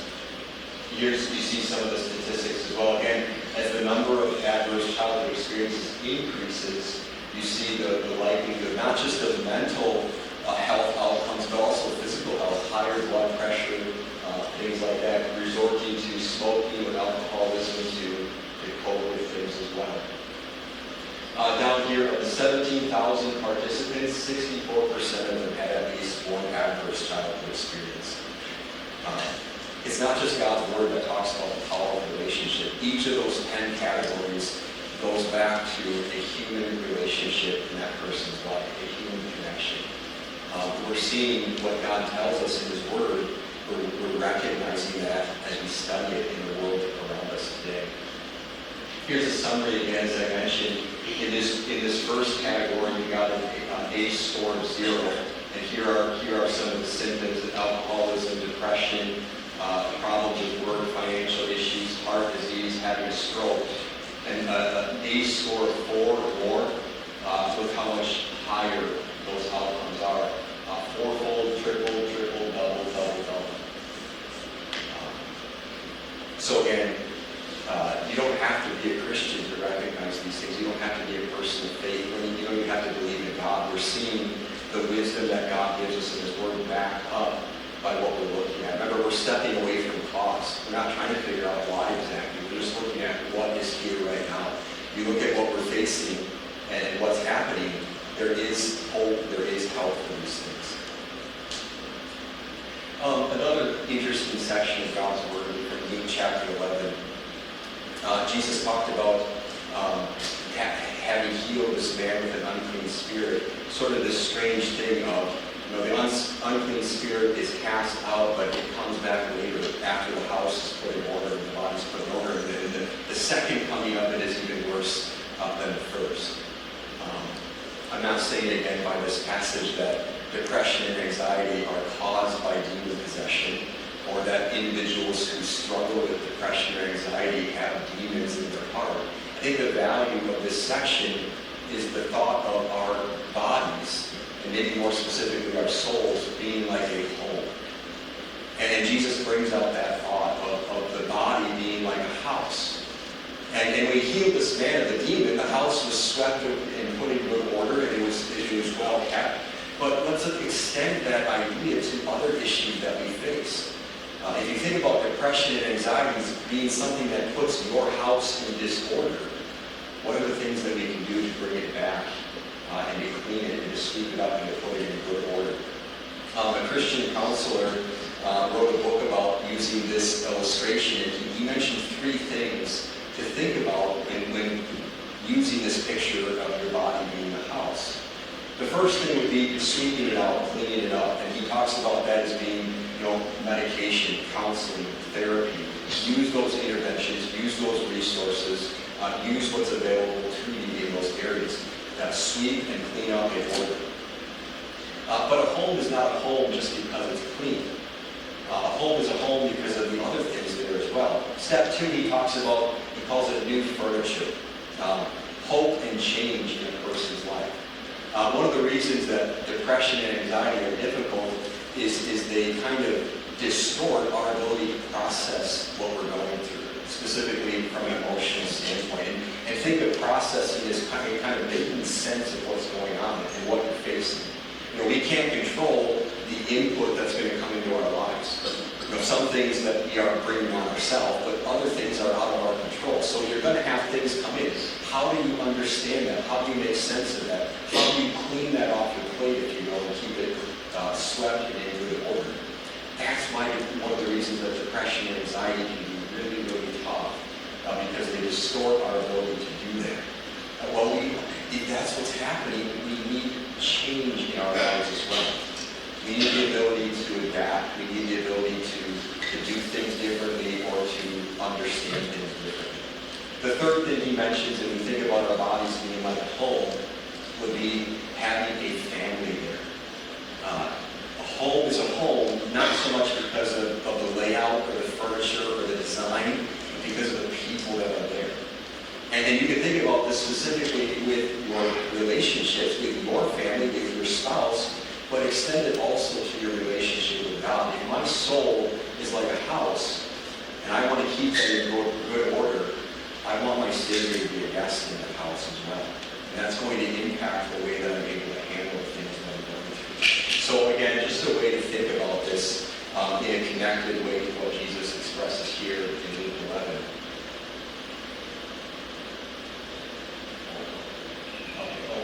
Here's an illustration that I try to share as a way to understand what we're talking about too. As Dean mentioned at the beginning, these topics are incredibly personal to us. We go through them. We have loved ones that go through them. And it's tough not to feel that personal hope when things are expressed or said differently than what we're used to. And I've had plenty of times when I'm talking about depression or trying to help minister in that way where I say the wrong thing, or I say too much, or I don't say enough, and it comes back on me. They're personal, they're emotional, that's going to happen. But we have to recognize the value of certain things and the value of other things. And this is an illustration that I use to describe it. Are we building towers or castles? A tower is a temporary place of refuge. A tower has a use, it has a value. It can be, especially in those moments of crisis, a place to just take a break, a place to recuperate, to be protected. There's a time and place for that. That would be in counseling terms like medication, therapy, just visiting with somebody, talking, working through the issue. Use those things. There's a time and a place for that. But we also have to recognize none of those areas are a solution in and of themselves. They're a mitigation. The tower can be protected, but it's not a place to live. It's not a place to have a family. It's not a place where you find satisfaction. We want to be building castles too. We want to be building homes. And that's where what God tells us comes into play. Looking at not just day-to-day interventions for what I'm going through, not just handling my crisis from one road up to the next, but looking for true healing. And God has things to say in His Word about that. Again, going back to the way that He's designed us, God can touch the emotional side of who we are and the soul part of who we are in a much greater way than any intervention that we can think of. We want to be building castles too. And that's where I would put it particularly to us as the church. When it comes to depression and anxiety, what are we focusing on? Are we pushing just towards powers, or are we building castles too? I think we as a church have to lead. We have to be on the front lines of showing people that God has something better than just a day-to-day intervention. As useful as they are, use them. But God can give us true healing for these things that we go through. Again, please don't take that as an oversimplification of depression and anxiety and sort of that idea of you just got to be a better Christian. That's not what it's meant to be at all. There's a time and a place to use everything. But specifically us as a church, we need to be able to talk about these topics. We can't just throw them out into the society and say, well, that's for a therapist to deal with. Go see a counselor for that.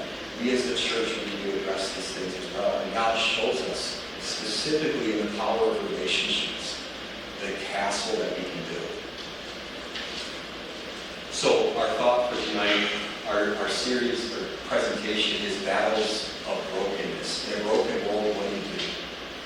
Like Dean mentioned, in the short time that we have here this evening, you just scratch the surface of what we can talk about in this topic. But hopefully there's good things you can take away. But as I thought about the end of my presentation and kind of connecting it to that most important relationship with Jesus by faith, I thought of Isaiah 61. The Spirit of the Lord God is upon me because the Lord has anointed me to preach good news to the afflicted. He sent me to bind up the brokenhearted, to proclaim freedom to the captives and release for those who are bound. The Bible connects this from Isaiah to Luke chapter 4. You might remember that story where Jesus went into the synagogue and one day he picked up the scroll from Isaiah. He read this passage, set it down, and said, today this word is fulfilled in here. Telling us that he was the one that Isaiah was talking about. And if we specifically focus on the brokenness that we're experiencing, look at Jesus and what he promises to do, to bind up the brokenhearted. In the Bible there, the idea of binding something up is to put a bandage on it. And when you have a bandage on something, it's not healed right away. It's not fixed immediately. It might get injured again, but it's covered. It's on the path toward being protected and healed. But how do you bind up, how do you bandage a broken heart? It's not a physical wound. You can't put a Band-Aid on there and see it and treat it in that way. How do you bind up a broken heart? Jesus tells us he was sent to do that very thing. And he came in the New Testament and took one of the opportunities in the 3 short years that he lived on earth, and he picked up this portion of Scripture to tell those people, this has been completed for you. This has been satisfied in your healing hour. There's power to treat these things through what Jesus gives us. He has been sent to bandage the broken heart. And so if we live in a world of brokenness, let's use what God gives us. There are tools in the world around us. Therapy is a good tool. Medication is a good tool. Just basic relationships with others, not isolated, is a good tool. But let's remember who we are. We're children of God. We're the church. Let's use what Jesus has given us as well. Let's use what he brought when God sent him to the world. And I think that's an area for all of us that we can keep growing in and keep working toward. That's all I have.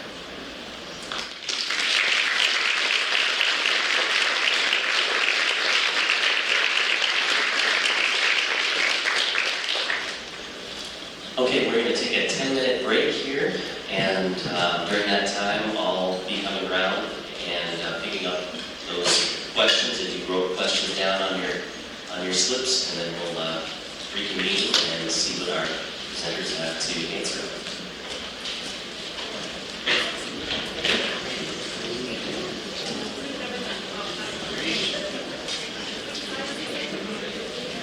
If you still have a question that you've written down on a piece of paper, you can hold it up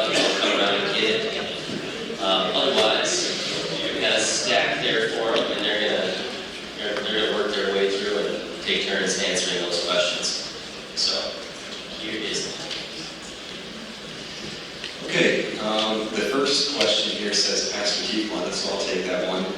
It says, can you go through the 5 areas one more time? So I think they were asking about the 5 things that I try to ask people about right away as I meet with them. So it would be diet, exercise, rest, routine, and purpose. So there's a lot of ways to look at those areas. I call them the 5 basic needs.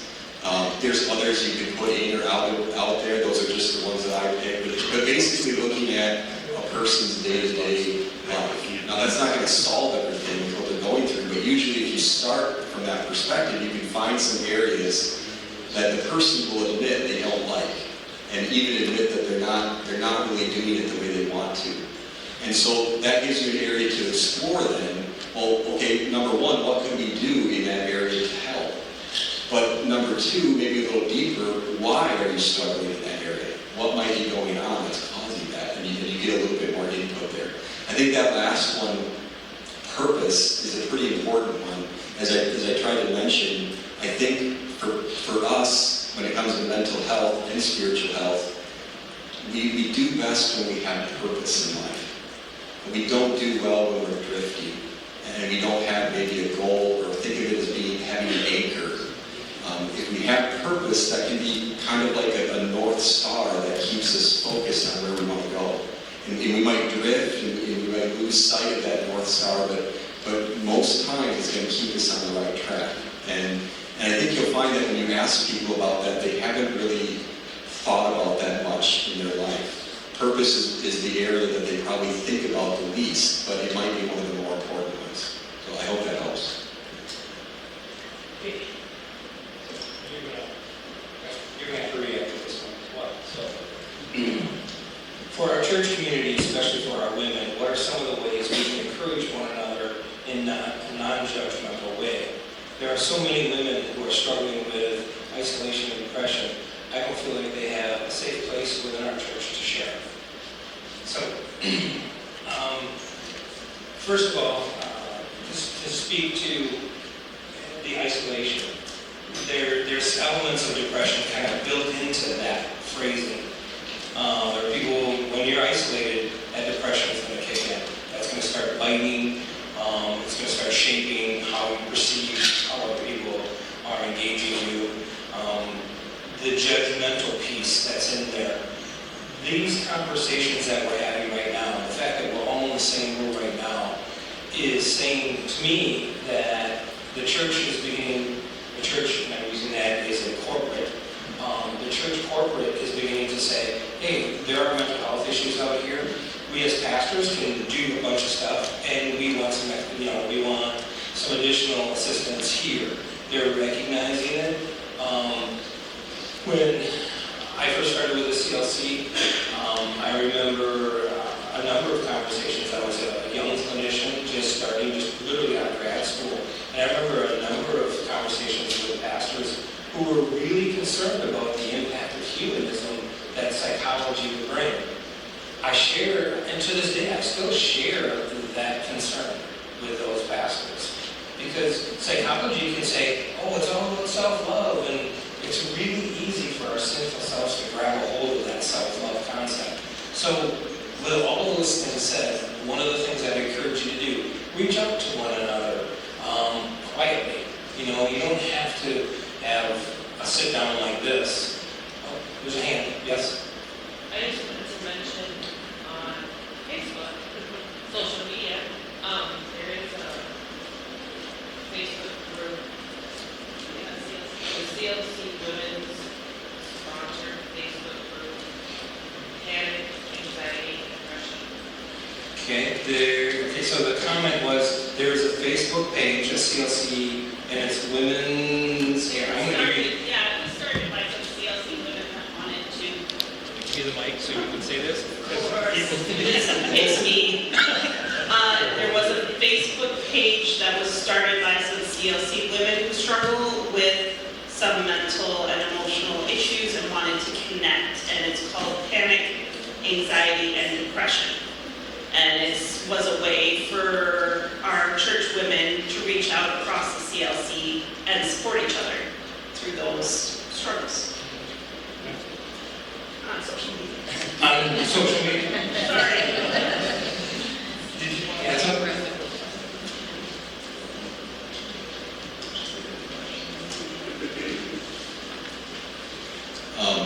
I don't know if there's a whole lot I'd add to that. I'm not sure. I was kind of thinking, is the question coming from the perspective of there are different roles in the church, and typically women aren't in a leadership role where that might be an issue in the support group, or is it because typically women struggle with high rates of depression based on statistics? And there's a lot of ways to think about that, but I think, like Dean said, that's one of the reasons we're trying to talk about this in this forum. I do think, as I mentioned in my presentation, we can be doing more as a church. And I don't mean just, I don't mean the side church there, I just mean the church in general. I think as Christians, we can be doing more to support dialogue on these topics and create an area to talk about them. It can be maybe a support group of a group of people that meet from the church. It can be one-on-one. It can be something as simple as writing a letter to somebody and sharing it with them. I recently wrote a couple cards because I had these relationships in my mind that I felt like I was neglecting. And, I'm more of an introvert, so I don't really call people up on the phone. So I thought, well, I'll write them a card. And they got back to me, they appreciated that. There was a personal touch to that. It's a little different than a text, a little different than an email. And it's kind of foreign in our culture today. Something as simple as that, you pick out one person, maybe pick out a person one a month and write a card with them and talk to them about something. I think when you look at how can we support one another, there's official ways to do that, there's corporate ways to do that in the church. You can set something like that up. I think there's value to that, but there's also individual ways to do that as well. And it's kind of up to your creativity, I think, to find ways to connect. I think the key is relationship. Connect with another human. Try to make it based on that. I do want to add a little something here. Pastor Tifo, the elder, he's in the back of the room. When I was going through my bout of depression, he would just do these, I'm going to call them random drive-bys. And he would stop me and say, Dean, I'm going to be in town, and what are you doing? We'd usually be at Culver's, and we would never talk about my depression. And that was not, I don't know, we just didn't. We talked about a lot of things. We didn't talk about my depression. I didn't really want to talk about my depression, especially in Culver's. But the point of it is that connection was made there. And we just talked about it. We talked about a lot of things. And just the connection there. It was greatly appreciated. One of the reasons why, and I'll tell you this now, I wouldn't have said anything back in the day. One of the reasons why we met at Culver's all the time is because the apartment that I had, because this is my depression, the apartment that I had literally had one foldable lawn chair. I had one of those wire racks with a computer, 2 monitors, and some books on the top, and no other furniture in the place. There was a bed. That was it. That's what I lived in for like 6-8 months. My kids are all grown and they were doing their thing, and that's what I lived in. So no, there's no way I was going to invite the good pastor to my home because I'd have to get a lot of lunch here. Anyways, the reality was those are the types of connections, and I would encourage you that if you see somebody that's looking like they might be depressed, you don't have to go, oh, you look really depressed, and put your arm around them. As a matter of fact, I would encourage you not to do that. But go to Culver's, talk about the weather, talk about whatever. That's what I got to do. So you don't have to be a clinician, you don't have to solve the problem. Just reach out, I know you're there. And just don't talk about the depression. Don't talk about the anxiety. If they want to talk about it, they'll talk about it. But for years, I never mentioned it. And no, I don't think you ever saw the inside of that apartment. Like I said, I had to get another lawn chair. So, okay, so the next question.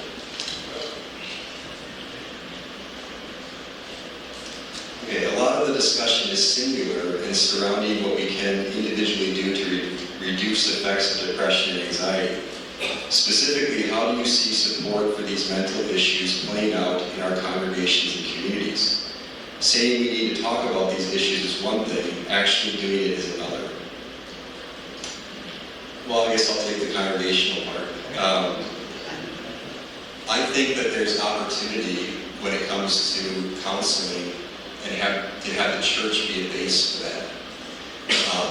When I was in Washington, I did my internship hours at a counseling office that was connected to a church. Now, there was a separation that they were two different organizations, but without that church, the counseling office would not exist. And so at the office, we were all licensed counselors. We all did our own thing. We never really did anything for the church or anything like that. There was a disconnect there. But that church had the idea at some point to say, we want to put a counseling office together. We want to have a building for it. We want to have a place for it and be able to direct people there. I think there are opportunities for congregations to do this. And to give you an example, we had the last depression seminar that Dean did with Pastor David Moody. We had that down at our church at Peace Through Christ, and we had 3 visitors attend that seminar. Now, that may not sound like a lot from the side, but that's big news for a small church like ours. That typically doesn't happen. We do outreach project after outreach project. We don't get visitors from our community. And not only did we get 3 visitors, but we got them regarding a topic like depression and anxiety. Can you imagine somebody who's struggling with depression and anxiety to go to a building where they don't know anyone there and to sit through a presentation? That's how much they cared about that topic. So what that told us is there are people in our community looking for answers with this. And the church, I believe, can be a place to provide those answers. There are times, I have it as a pastor, your pastors have those times where you're working with somebody and you realize you need some help, maybe more intentional help, maybe one-on-one, where there's a time and place for a therapist with that. But we also have to be cautious about shipping fellow Christians out to secular therapy. There are things we can use there, but we can't start accepting the premise that the church cannot address these issues. We can't buy into that either. So, but the reality of it is very few churches have any connection to mental health counseling. Across the nation, very few churches have any form of that or any connection. And I think there's opportunity there where churches can be a place for that. Now, the logistics of that is another discussion. But what we're seeing is these rates go up, and people are struggling with this, and people are looking for answers. And we as the church have an opportunity to meet them with those answers. And another thing we found, just one last thing on that, it was where the place where I worked at in Washington, basically one day a week, was a Christian counseling office. So you get a lot of Christians coming in. But 50%, I would say, of the people that came in were not Christians, did not care about Christianity, probably weren't even religious, but they wanted a Christian counselor. They wanted a Christian counselor because they knew this person's going to come from a perspective of operating by truth. And they saw the value and the benefit of that in friends that they had or acquaintances, and they wanted that even though it wasn't the Christian part that they wanted. So there's that element too, where, from an outreach perspective as congregations, we look for opportunities for people to come into our doors. This is an opportunity, and I think it's for each congregation to decide how can we fit that need better than we are, but I think there's potential there. So the non-congregational part of this, again, there's a lot of folks in here who are not clinicians. Most of you have no clinical training, and that's okay. As a matter of fact, you're probably some of the best clinicians I've ever met. And the reason why I say that is because you care about this person. And in the bouts of depression, in the bouts of anxiety, that person who's struggling with that might not completely understand that, but they feel loved. They know that you're there. They're going to say things that you don't want to hear. They're probably going to say mean things. But it's about just reaching out. And if you're not struggling and you can reach out, please do. That's a big part of this. It's those connections. It's being lost and really trying to reground yourself. The other thing I want to add to what you were saying around the church piece is putting more education out still, I'll get phone calls. Hey, this is what I'm looking at, this is what I'm struggling with, what do you think? So there's, I'm going to call it a clinical consult there. And I think pastors would appreciate, some more training on just kind of the clinical process, what to expect, how to respond, those kinds of things.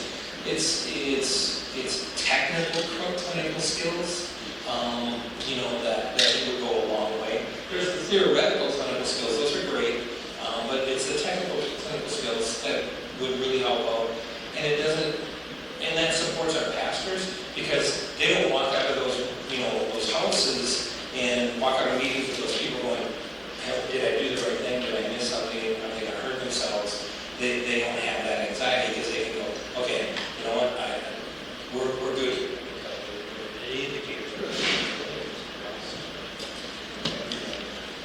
Or I'm just so boring with white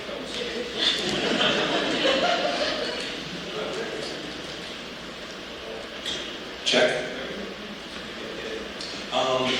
So there are those pieces that are there that are opportunities.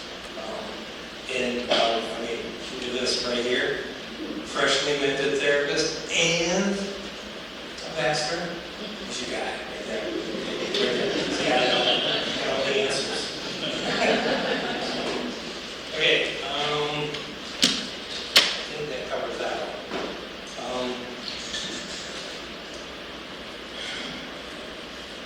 Yes, prayer is powerful, but what do we do when people we love have gone through trauma or are currently going through abuse?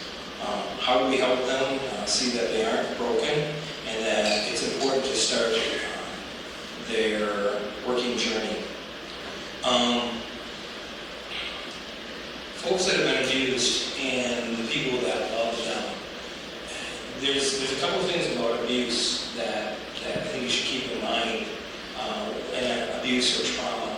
Trauma is an interesting thing. The younger it happens, what a person has to do with that trauma is each life milestone. So if it happened, say 4 or 5 years old, so you're at a stage before that, there's a lot of maturity that has to happen there, prepubescent. So they hit puberty. Guess what? They kind of almost have to relive that trauma again, because they have to take that information of what happened to them and now apply to these new tools that they have, that they get when they hit puberty. Now they get 20, 21, they're leaving the home, 18, 19, 20, 21. They have to relive that whole thing again and process through. They enter into a relationship with a loved one, and they have to process that whole thing again. It is extremely difficult surviving trauma. And the younger a person is, you gotta go through it each time.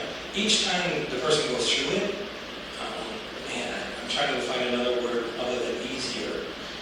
It's not easy, but it's not as rawly painful as it is the first couple of times. But they have to go through it, and there are things that they have to process. So prayer, huge. Forgiveness. I cannot put too fine a point on forgiveness and the power of forgiveness. I work in the schools now, kind of as a day job kind of a thing, and schools call it, they're onto this new program, and it's called restorative justice. And what do?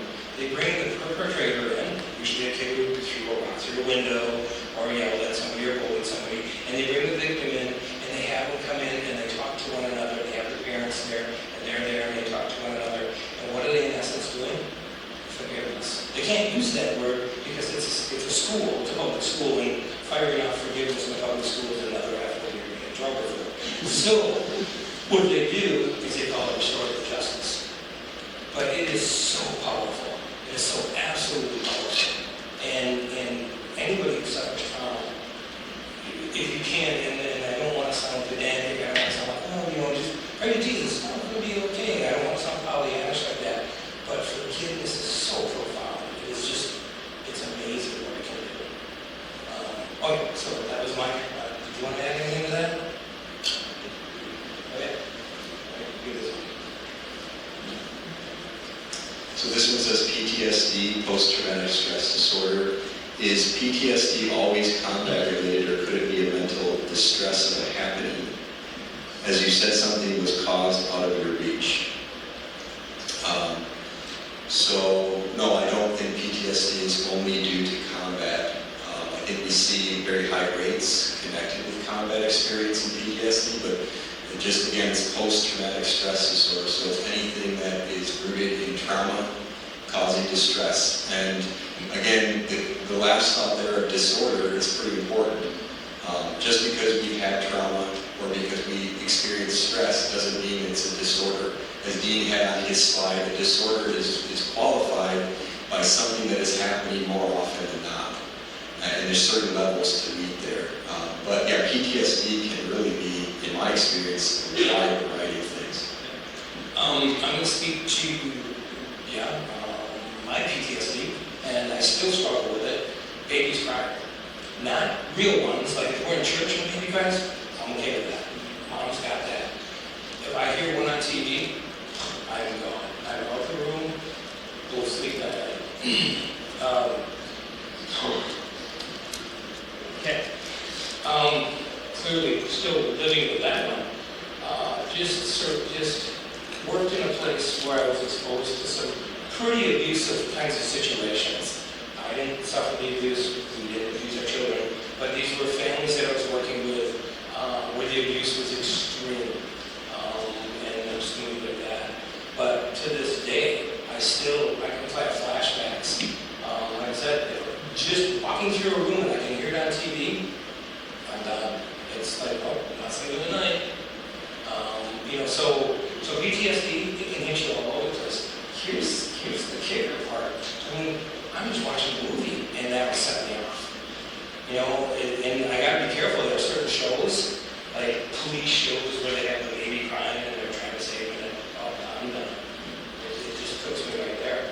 So PTSD can hit you from all over the place, and it can be self-inflicted too, by the way. You might not know it, and I didn't know it because I self-inflicted mine. I thought I was in there helping people, but law enforcement this will happen to them pretty frequently. They're there to help. EMTs, they're there to help.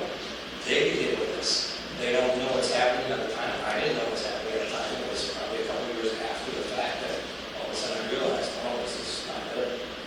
So yeah, PTSD can come from anywhere. Even some of our violent shows can expose us to stuff that we should never ever see in a million years.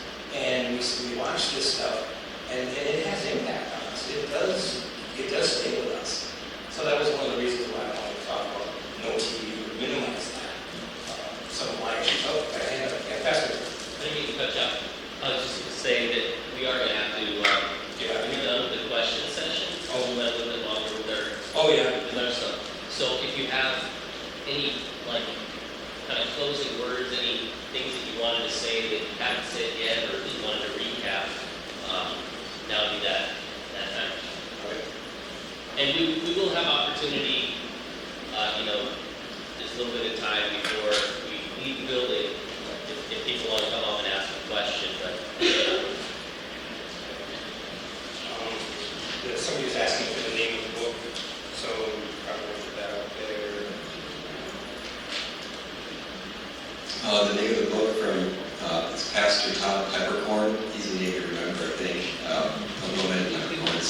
But the book is I Trust When Dark My Road. I Trust When Dark My Road. And I think the subtitle is A Lutheran View of Depression. Very easy read, 100 pages. I even found a PDF copy of the whole book on the internet, so you can read it from there, but you can get a copy too. Great from a Christian perspective, also great from the perspective of a pastor. If you're curious how these things relate to your called pastors, a good book to read from that perspective too. There's a quick question up here that I want to touch on because it's important, so I'll close this out. Okay. There's a question about depression and substance abuse and abuse. Once substances come in, alcohol and other drugs, whether they be prescribed or not, as soon as they enter into that abuse phase, you're gonna go into depression. is a depressant by its very nature, and so you're gonna be struggling with mental health issues. Alcohol dependency issues bring a whole different level of engagement to that mental health sphere. The complexities just kind of ramp up. So I wish I could say a lot more to it. We don't have enough time, other than to say, if there is alcohol on board, it is going to be a complicated ride. Get some help. There's a program called Al-Anon. So if you love someone that's alcohol or drug dependent, I would encourage you to seek out an Al-Anon group. They help you know that you're not the crazy one, and you're not the one that's causing the problem. They help you set good boundaries around the other person's problem, and it's not yours. And you will have some problems, and they'll sort through that. But Al-Anon is an excellent program, and they're throughout the nation. So, go ahead.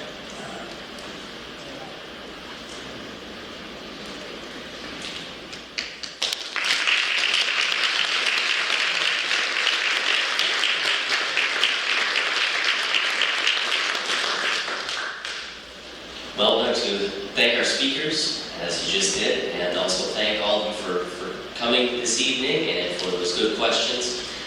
And just a reminder, we've got a sign-up sheet in the entryway there if you want a DVD of this, what we talked about tonight. And I think that was all the other things that I had to say, so thanks again.